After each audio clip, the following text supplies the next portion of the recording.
Right up here in the front, man. We're good. Looks good, right? Andy. Can you talk about this? Andy and Charles, come this way. Oh, it's talking about there's plenty of clearance. inside. Let's move that forward. Come this way.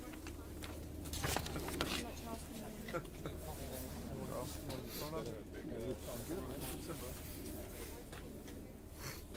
Test, we good? Okay.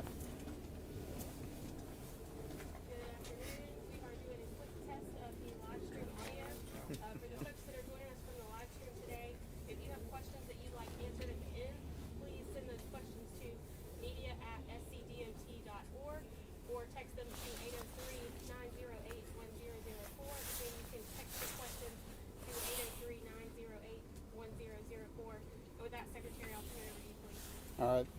Thank you, Kelly. Good afternoon. My name is Justin Powell, Justin, Powell, Powell, and I'm the Secretary for the South Carolina Department of Transportation. I got several folks up here, Deputy Secretary for Engineering, Rob Perry, Chief Engineer for Operations, Andy Leapart, and then several folks from our Richland maintenance team that are working round the clock right now, getting ready and for the storm. We'll be responding afterwards. Charles Kraft, Steve Altman, Jody Britt, and Andy Rowe. So these folks will be up here. Hopefully we can answer all your questions that we have. So obviously we have begun operations, have been continuing operations from Winter Storm Fern. Those were starting to ramp down earlier this week, but we saw the forecast indicating that we are going to have potentially another round of winter weather from Winter Storm Gianna. Starting Friday night, going in through Saturday and into Sunday. This is going to be a different storm. So Winter Storm Fern was something that we had to work for. It was forecast to be an ice event, predominantly in the upstate.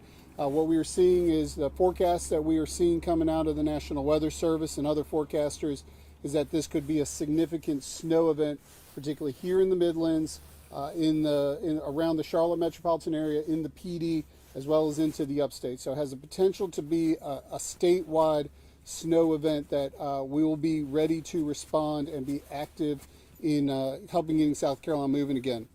So what we do anticipate is that travel conditions, if we do see that type of snow falling, would become dangerous and hazardous with those type of snow accumulations falling on our roadways, particularly if we see several inches of snow in those areas. So let me tell you what DOT is doing right now. Our crews are out right now pre-treating our primary routes, our interstates, and our bridges in anticipation of this storm. So you will see DOT trucks spraying brine on the roads right now and getting ready for this storm, which will help us keep the roads open as long as we possibly can, but also will help us clear the roads afterwards. Tomorrow we are prepared to go into 24-hour operations, and we will be in 24-hour operations through the duration of the event. What that means, we have 3,000 employees that are now will be going on to shift work and will be prepared to work through the duration of the storm. We have 1,200 pieces of equipment that are ready to go. And we've been spending the past several days getting our equipment ready, restocking our salt supply, respond, and ultimately recover from this event. So what I want the public to know is that we are ready for this event. We have been preparing for this event, but I think the public needs to be prepared that this could be a very significant event in terms of the amount of snowfall. So what we ask is as we see what actually falls on the ground from the forecast, the folks need to be patient. It will take us some time to clear the roadways to get South Carolina moving again. But, you know, other important thing for us we want to encourage folks to realize is that travel in snow and ice can be dangerous. It can be hazardous. Well, we encourage once the snow starts to fall, we encourage people to stay home and to avoid travel at all costs. But if they have to travel, you know, travel with some common sense and caution. You know, drive slowly, give adequate space between other vehicles and you. And, you know, certainly be prepared for the possibility that you might get stuck in snow. So having a snow emergency kit, and there's a lot of resources out there from the state's emergency management division on how to be winter storm ready. But what I want everybody to be confident in knowing is that we are prepared. We are actively working to get ready for this storm. We will work through the duration of the storm. And when it is over, we will continue to work until the roads are reopened and cleared. With that, I'll open it up to questions from y'all.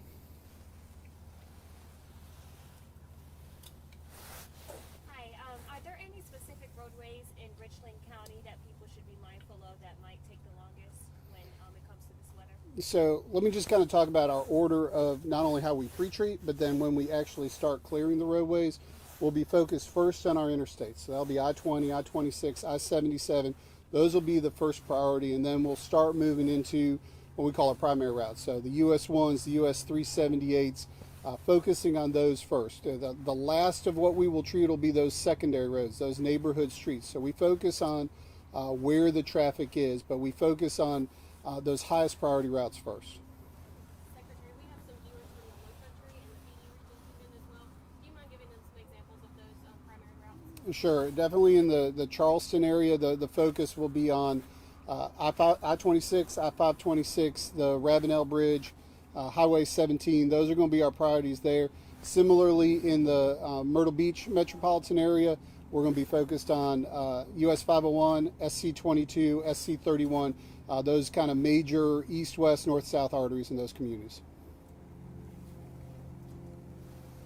We've had instances here in the Midlands with particularly the on-ramps, off-ramps in this past storm this past weekend. Are we going to be paying any special attention to those?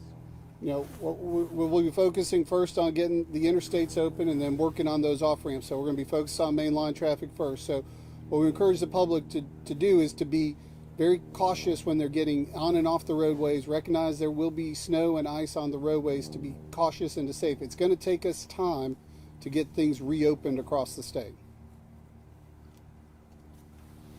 Hi, how much time do you think it'll take you to get the highways back open after the snow stops falling? You know, if I could predict how much snow would fall, I would tell you I probably would be in the business that we're in right now. So what I would say is really will depend upon how much actually falls, where it falls, and the time it takes. So I would say is what we will be focused on is getting out there immediately, working through our priorities and addressing it. But until we actually see what falls on the ground, it's hard for us to say exact timelines.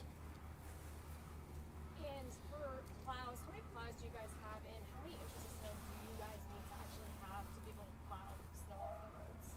I mean, we can plow if it's an inch or 5 inches on the roadways.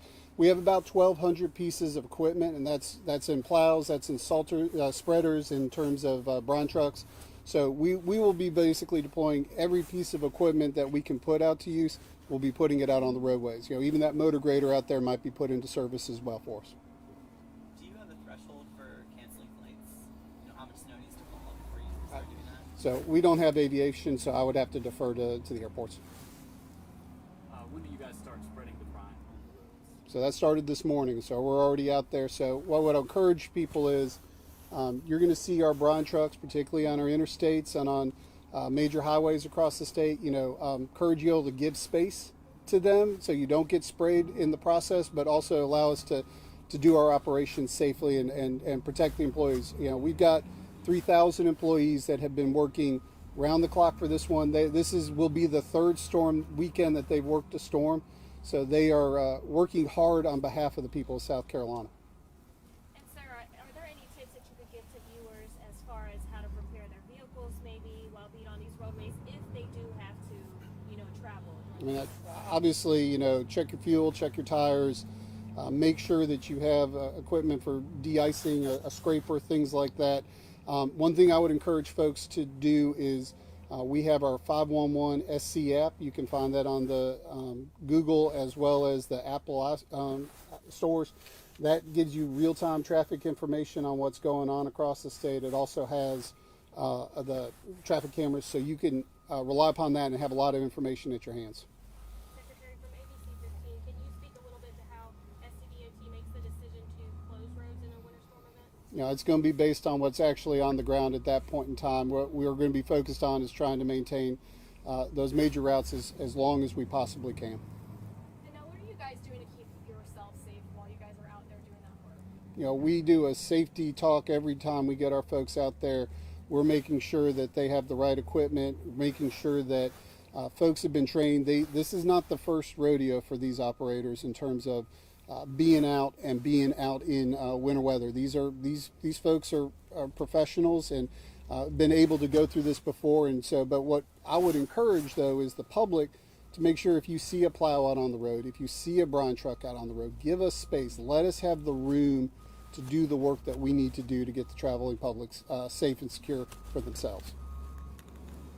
What's the biggest difference in preparation from last week to this week? We're talking ice to snow. What would be the biggest difference? So I think the biggest difference, obviously, we were doing a lot of the same paces that we did on this event in terms of pre-treating the roads, having folks ready to go. I think the bigger concern we had during the last event was the possibility of trees and debris falling on the roadways. So we had made preparations for that. With this being more of a snow event, we think that it's more of getting the accumulation off the road is going to be the biggest challenge. Any more advice that you could give those drivers out there not used to these conditions? Well, I think I think it's kind of two things. One, be safe, be smart, be able to give distance, be able to recognize your braking is going to be slower and that you need more distance to do it, that you may slide in that process. But at the end of the day, staying off the roads is probably the best advice I can give folks when it really starts coming down in terms of snow.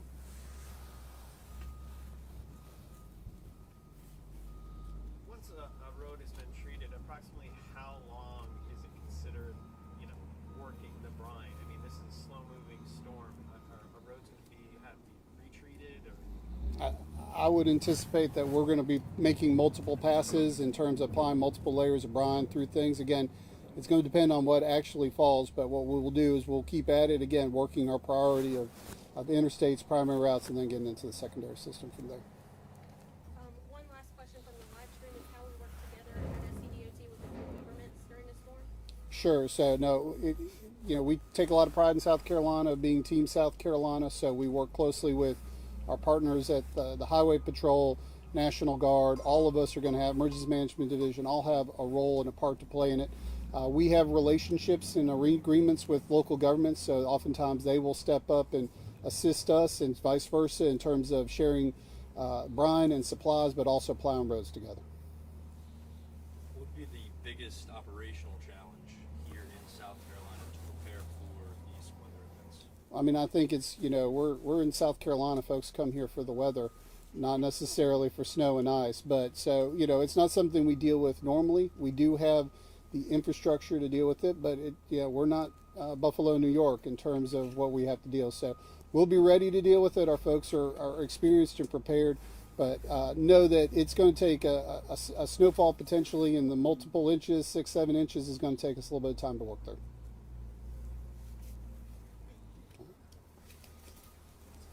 So the brine and salt can be kind of hard on the roads, as we know, and it's important though to have it there to make sure that we can all drive on them.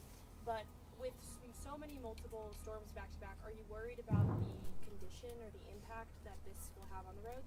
I think my biggest concern is making sure that the people of South Carolina are safe, and so I will apply what we need to do to make sure that the traveling public is safe. Okay, I think that's all the questions I've got from the live stream, and are we closed out here? All right, thank you very much. All right, thank y'all. Appreciate y'all coming out. Ask you how snow's made. Yeah. Look at that. Appreciate it. Thank you. You did a great job, man. I don't care what Cedric says about you. As long as he says something.